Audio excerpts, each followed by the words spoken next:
Yeah, so let me perhaps drop a quick message in the chat as well so that the others join as well. Just a quick reminder. Um, yeah, happy to see so many of you. Actually, I didn't expect more than 3 or 4 of you joining. That's super cool. Yeah, so for this community call, as Matthias already put in the chat, um, we are gonna go through a one quick interesting case study for niche websites, how essentially we would approach evaluation of a niche website that is purely essentially built on SEO and brings in money through display ads, selling some sort of ebooks, stuff like that. So Matthias is going to tell you more about that, how to value such a site. That's going to be a pretty interesting case study. And I, from my side, I'm going to tell a quick. So I had this meeting yesterday with this one Meta guy who does Meta ads. And we have a small kind of project that's called Bookly, some of you may know. And it's in a very kind of specific narrow niche. We are targeting Airbnb hosts.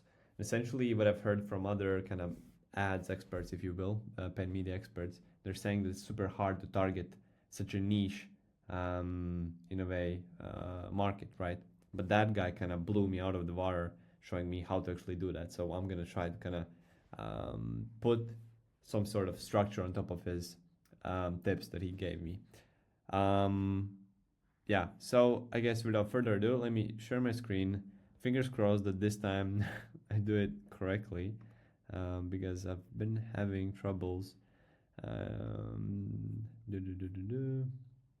Make the selection entire screen. Yeah, do you see my screen, guys? Please type in the chat or Yes. Matthias. All good, all good. Okay, awesome. Nice. So let me bring this Notion up. So I did quick notes here. This is essentially what I got from the chat with the Pen Media guy I had yesterday. Kind of quick backstory on the guy. He's been working in advertising for the past 15 years, if I remember correctly, and now he's working on some sort of AI software project that is high ticket. He's essentially building custom AI software for large companies, stuff like that. But yeah, so let me jump in. So He has also worked on Uber. I think that's yeah, pretty valuable to mention. Yep. yeah, that's yeah. He also worked with Uber, if I remember correctly, in Sweden. He helped, well, yeah, with advertising for Uber in Sweden. But yeah, enough of that. So why Meta? Why even like bother? Um, as you may know, we are kind of putting a lot of emphasis here in the community on distribution, right? We talk a lot about SEO. Now we are kind of dipping our toes into more distribution strategies, and paid media is one of those, right? So essentially, if you have no distribution, you don't have any cash coming in, right? So essentially, you would, well, for any logical, rational business, you should be thinking about traffic, how to get sales, how to get, well, yeah, how to build a distribution channel that's efficient, right? And it involves understanding how SEO works, how paid media works, all of that stuff, right? So that's why we were talking about essentially meta ads here. So first thing, what I thought was really interesting, how to think about meta ads, right? So think of Meta, that the platform itself is super, super smart. Just try to imagine like the amount of data it has on every person using its platform, right? It's like an immense amounts of data. It pretty much like tracks, well, not everything, but almost everything you do on Facebook, Instagram, WhatsApp, and your connected accounts to some degree, right? That are connected to your Facebook, right? So it knows pretty much almost everything you do online, right? And imagine these like super dudes like being paid, I don't know, 6 figures yearly salary just to figure out how to use that data, put in put all of that data in a super smart regression, right? Just to figure out what type of ad to show you. I mean, they're onto something, right? So that's how you kind of, I suppose, can think about it. Give me a second. Matthias is saying that I should zoom in. Let me do this. There we go. So that's how you think about Meta, right? It has all of this data about all of persons, people using the platform. Essentially, if you boil down onto that, then your only goal is to tell Meta, hey, this person bought my product, please find me more, right? Please find me more leads that fit this certain criteria of someone who just bought my product, right? That's your only goal. And how you do that, this is kind of a very simplified way of putting it, right? So now we're kind of talking already about building a campaign for ads, right? So first thing, go broad, right? I received from, well, I was talking with a bunch of paid media guys. Some of them said that you should like target a very like narrow specific niche and try to go after them, and others were saying go broad, right? This makes more sense to me if you are kind of sticking to this, right? The Meta is super smart and it has like immense amounts of data. So what you should do is just go broad and essentially see in a way what sticks, right, from that broad targeting, right? And then use negative audiences to essentially filter out people that you don't want to fill in your funnel with, right? And that's essentially kind of more or less it, right? The creative itself, what was really interesting, the creative itself is pretty much like, I don't know, like 70% of your targeting efforts, right? The creative itself. The copy, right? The copy, it is the bottom of funnel targeting for you. How well the messaging is, right? How well the copy is, how well you communicate to your potential lead, right? And if it's really spot on, if you're able to scratch the itch, if you're able to scratch the itch, your perfect ICP, your perfect lead, your ideal leads are gonna click the ad, right? And that's what you wanna achieve, right? So the creative pretty much does 70% of the targeting for you, right? As opposed to kind of like what I've heard from others, like doing some custom audiences, lookalike audiences on Facebook, stuff like that. It's like, according to the guy I was speaking yesterday, he said it's nonsense, right? At least for this level that we are operating in, right? So go broad, use negative audiences, and the creative itself is gonna do bottom of funnel targeting. Yeah, and here are some more quick, interesting tips, more, I would suppose, practical tips what I got from our chat on how to set up the campaigns. So first, create a traffic campaign. You can have 2 to 5 ad sets in that single campaign, and 1 ad per ad set is completely fine to start with, right? Essentially, why you want to have multiple ad sets is that you're gonna test essentially different interests on those ad sets, right? That's why you want to have multiple ad sets, so you can test again different interests in a way.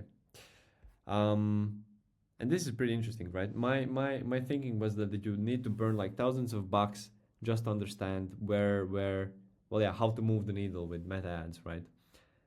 $100 is completely fine, right? Burn $100 within a week.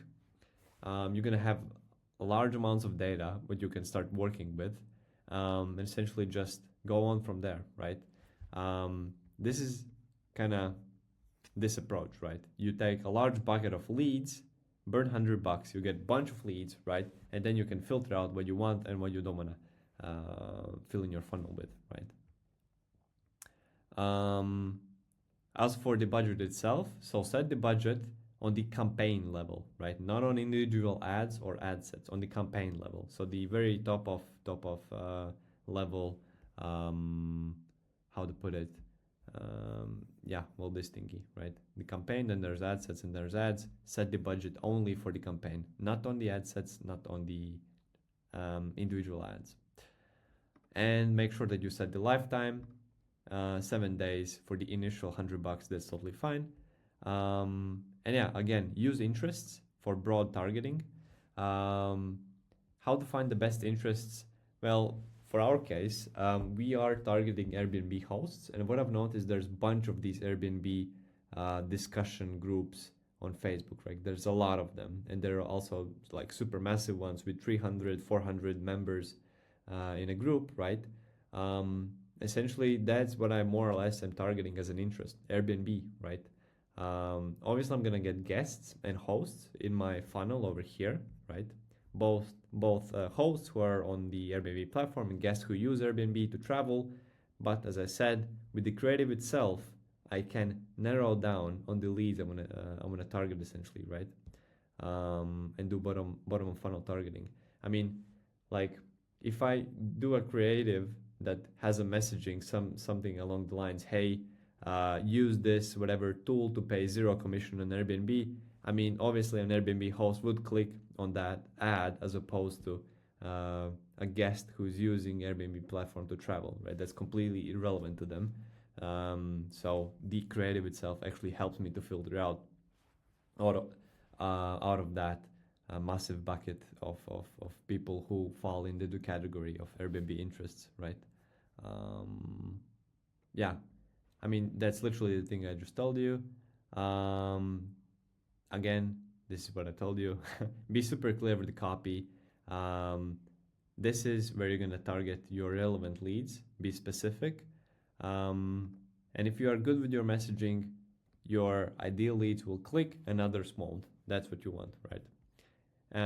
Focus on the problem, not the solution, right? Again, try to scratch the itch. That's what makes essentially people irritated and excited about something. Another interesting thing is that once you start running something like this, already in first 48 hours, you're going to have first signals on what works and what doesn't. After that period, you can already essentially turn off ads that don't work and leave everything else, right? And for tracking, simple success metric as sign up is completely fine to keep things simple, right? You can obviously do some crazy stuff of doing forms, creating a form, a separate sales page where there are multiple steps and track each step and then pass that data through Pixel to Meta. But I mean, for me at least, who is not a complete expert at all in Meta, this is completely fine to get started with, right? And yeah, Pixel is fine to use to feed data back into Meta. But one thing that I remember is that Meta, well, the Pixel itself, the actual, the real truth is somewhere in between, right? So the data that you get out of Pixel is not 100% correct, right? It's a bit inflated for obvious reasons, right? Because there's bot traffic and stuff like that.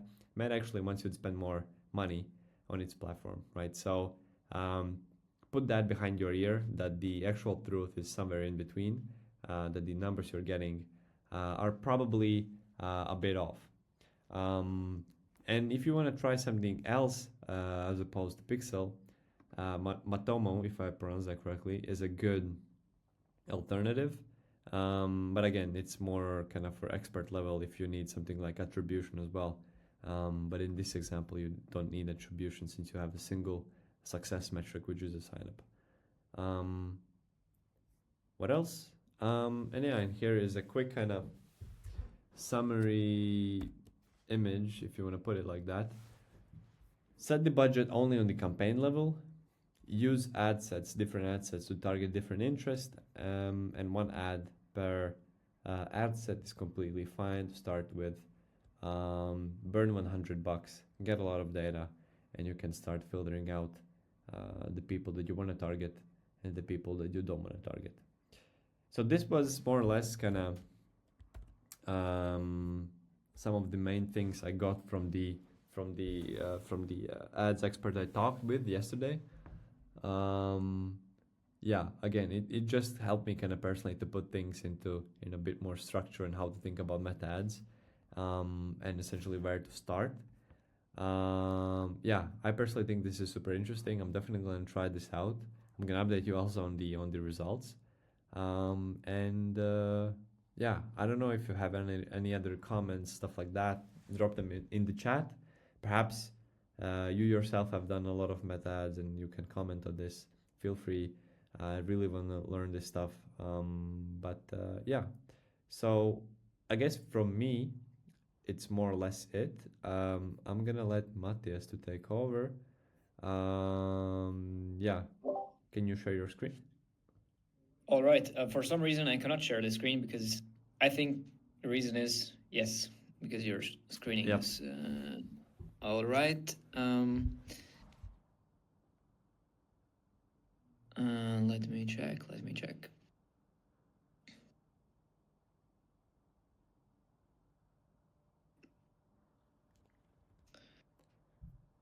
Okay. Can you see the screen now?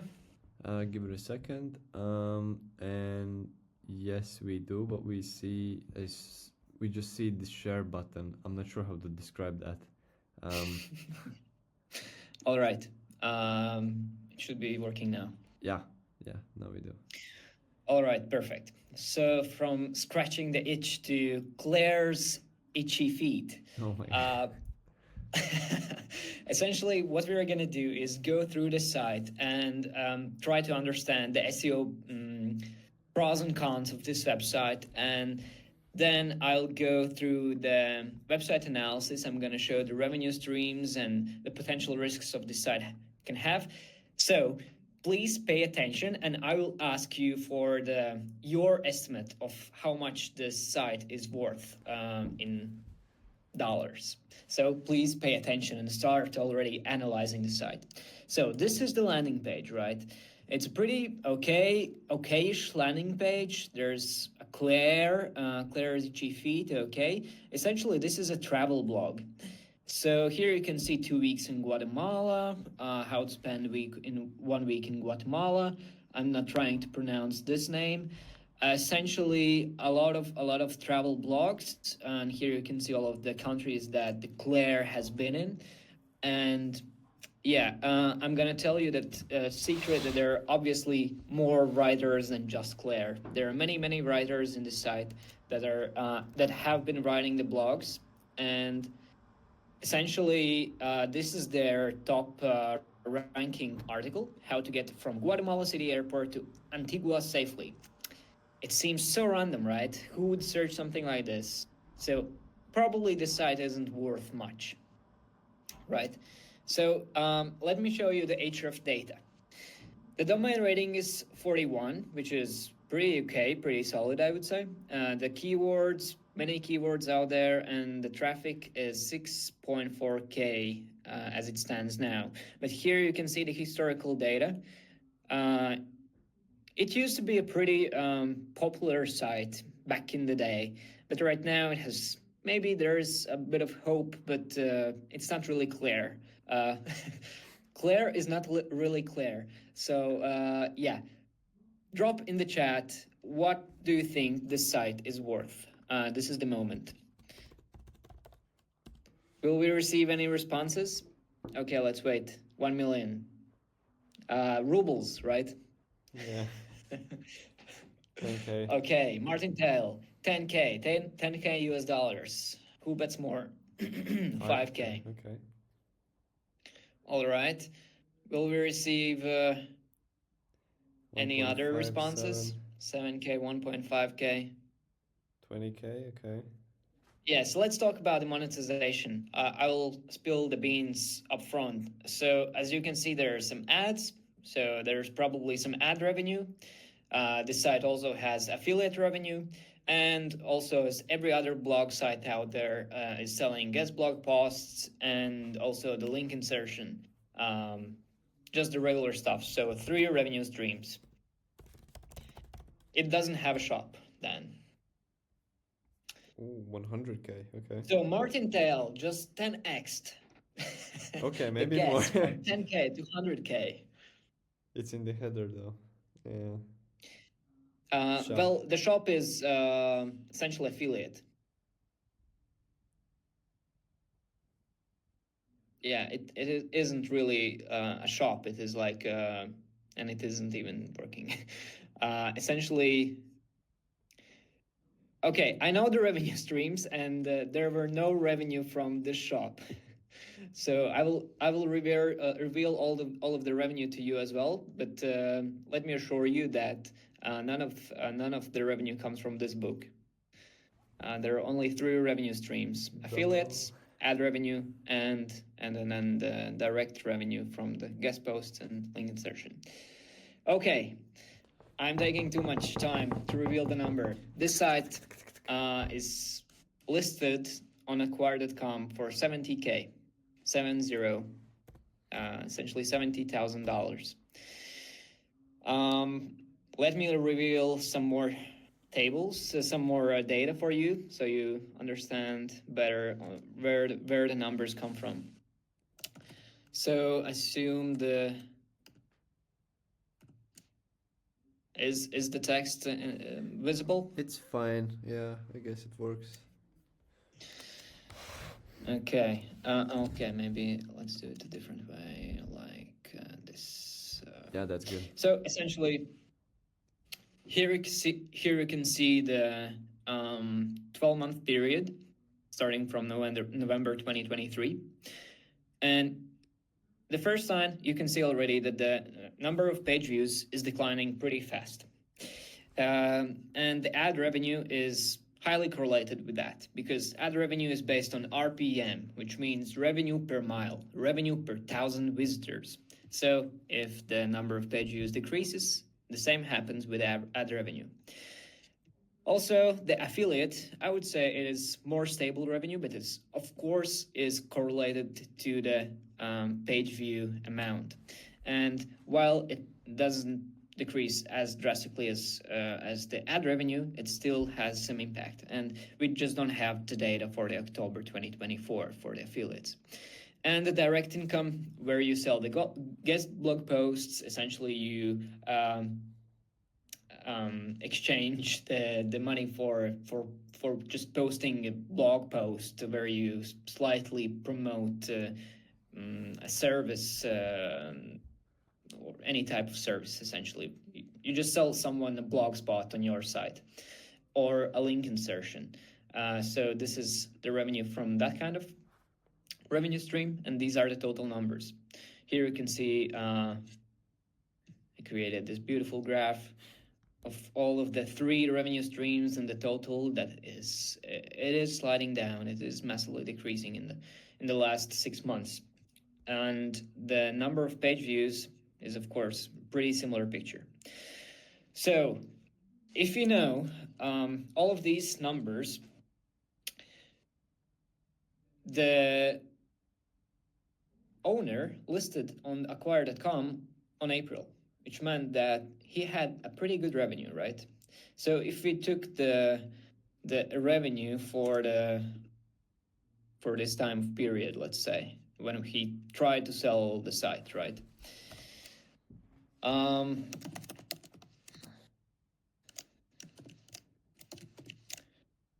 Let's try like this.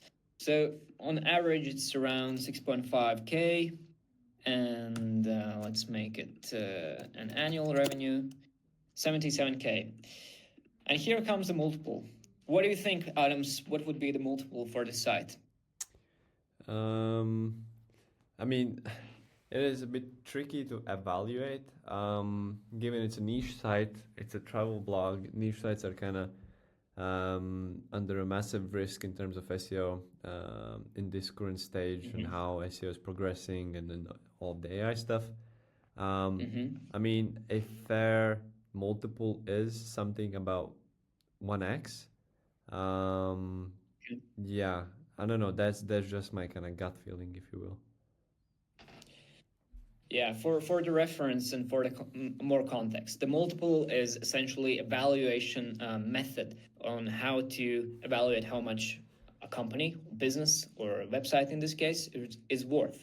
And for ultra high-tech startups, the multiple could be 10x, 8x, even 12x sometimes.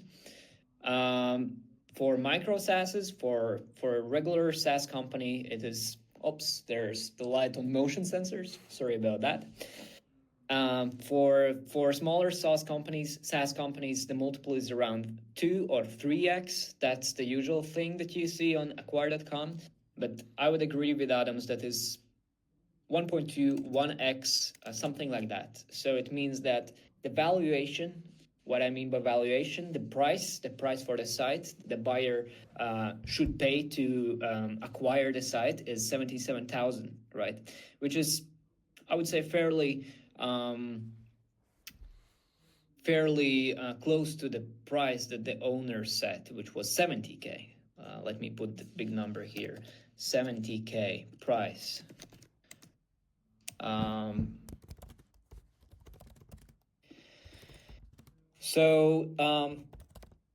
But why this site hasn't been sold in almost 10 months? And if the price was right, almost right in the beginning, this site has many risks, and also if you try to look at all of the SEO things that has been done to the site, they've pretty much done all of the best thing that they could. Of course, they could decrease the description, the meta description by 2 characters or 1 character, and that would be fine. But that's really minor thing. Everything else, okay, maybe there are some issues here, but the content quality is really high. You can feel that it is human written text. It is not some AI generated bullshit. And usually you can see a lot of pictures. Maybe this is not the best example, but you can see a lot of pictures. You can see a lot of insights from the countries that I've been in. And yeah, the quality of the content is really high. So what is the matter here? You can see the page views coming down. If we try to look at the href as well, something is happening. And here you can see the green dots. They started to panic. Something's going wrong. Probably Google starts to understand that you have to just be better nowadays. There are so many AI search going on, and people just don't look up for those things because the market is so saturated, and it is highly likely that these kind of sites are using just some AI generated models just to, as you can see from the ad revenue here, you can generate 2K. Well, what I'm trying to say is that you can generate a substantial amount of money just by having these views and having the content on your site that you can easily replace with the AI nowadays. So if we try to look at the last 3 months that we have the information available on, let's try to do that. Let's try to do that like this. So what happens now? It's 18K valuation, which means it is way less than they're asking for. They're still asking for 70K. So a couple of thoughts here. First of all, you can write the owner and negotiate the price, but the owner will say to you, oh, but the site has so much potential. Look at the historical data. It was good. I was just not working on it. You have all of the potential to bring back those numbers, bring back the high ranking positions on Google, and the valuation is still relevant. However, there are many risks out there, and I think Adams has researched this field way more than any other has out there. And first of all, I'm going to repeat Adam's lectures from community calls ago, that Google is trying to implement AI search and all kinds of different snippets and the search results. And these kind of travel blogs are coming down pretty rapidly in the rankings because if you want to travel to, I don't know, Uganda, a city, Guatemala city airport to Antigua safely, there's probably an AI search overview, or there are so many other blogs out there with a higher domain rating that it just doesn't make sense to uh, for Google to rank this article high, and that's why they're losing all of the traffic. Yeah, if I can chip in, that pretty much like the thing is that nowadays no one really reads a blog that is 3,000, 4,000 words long, right? Yeah. It's like a dinosaur age in a way blog site, right, with 3,000 words. No one reads 3,000 words to get a quick answer on how to travel safely in Guatemala. It's literally a search you can do on ChatGPT, on any other AI models, and even more so, as Matthias mentioned, it's highly likely that Google has an AI overview on a search like that for travel, right? Whenever you search something about travel on Google, there's going to be the AI overview snippet at the top. And as we know, AI is the future, and Google's pretty much is about to double down on that. And niche sites that have informational content, such as travel, are more or less kind of bound to, fall of their grace, right? So, yeah, if that makes sense. Essentially, if we buy that, let's say this hypothetical scenario, if we buy the site for 70K, right? Then we need, those are not dollars, those are 3.7 years, right? Almost 4 years to get the return on investment back, right? To have the return on investment. So that is pretty long time. A lot can happen in 4 year time period. Probably, I would say in a year and a half, the There's gonna be search and the AGI, way right? people search will change drastically. Yeah, Did you say something? What I was saying, it's like I don't know, like if from the standpoint of how we've seen that AI kind of evolves. I mean, like Sam Altman is like already promising AGI. I don't know in a near term already, right? From OpenAI. So I mean, what can happen in 4 years with AI for search and how people look for data, right? So it's like a like crazy risk um, to essentially make, right? Crazy bet to make for a niche site like this. So yeah. So the overarching theme around these is that if you have these kind of sites, or you know anyone who has these kind of sites, warmly and from your whole heart suggest them that this is the time to sell. This is the there's no point of return. No financial This is advice, though. No financial advice. Just an opinion. that is an opinion, yes, but it's based on the. Okay, yes, no financial advice, but we personally don't see any reason to uh, keep those sites any longer, and they should be sold in a year time or so, because the risks are just too huge, I would say.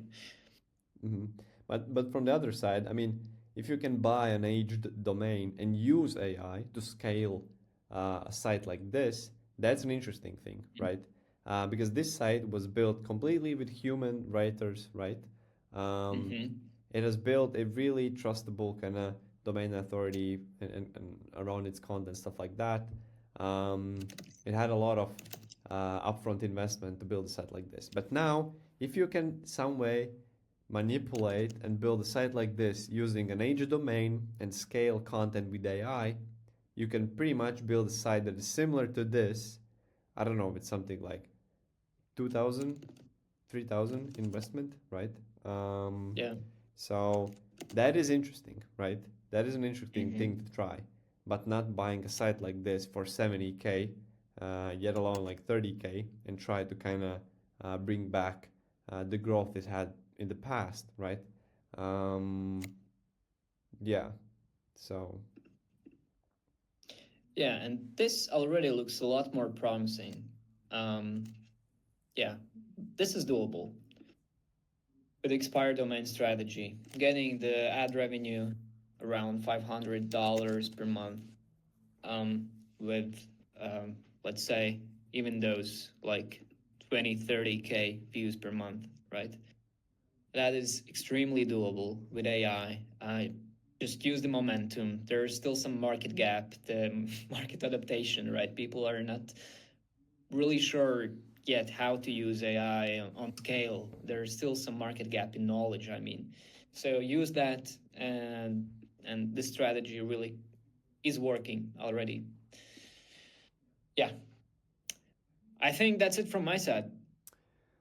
awesome, cool. Um, yeah, I hope that this was in some shape or form interesting and useful to you guys. Um, these are things that Matthias and I, we pretty much like more or less research daily. There's a lot of interesting stuff happening, especially with niche sites on SEO and AI and all that stuff, right? As Matthias mentioned, there's a lot of market gaps to be filled. Um, and also there are some portions of the market that are being shaked up really bad, right? So, such as travel blogs and stuff like that. Mm-hmm.